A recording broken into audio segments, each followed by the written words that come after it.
Hey guys, Andrew here. Welcome back to UpIQ. And in this video, I'm going to show you how to add new tabs to an existing tab group. So all you have to do once you're inside Google Chrome, just open up that current tab. So I'm going to open up, for example, that YouTube tab group. And as you can see, I have multiple tabs there.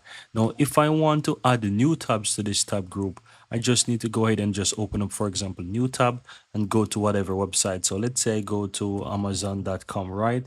And once I go to Amazon.com, this is not a part of the tab group. And how you know what is a part of the tab group is that the color that you give the tab, you can see that it's underlined each tab, but it's not under specific tab as yet. So to add more tabs to a current tab group, you just want to right click on that new tab that you open and just simply hover over where it says add to tab group. You can choose a tab group or go ahead and add a new tab group. So if I want to add it to this existing tab group, just simply go ahead and click on it and you can see now that it's a part of it. So it simply means now whenever I close this tab group, it will close all of it. Now I'm going to open it again so that you can see that it's a part of the tab group.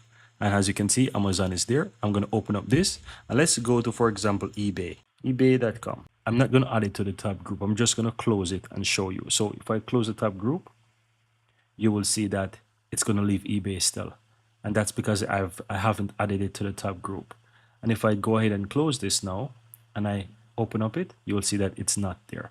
So you have to keep these things in mind whenever you're creating tab groups. So that's how you go ahead and add a new tab to tab groups in Google Chrome. And that's it.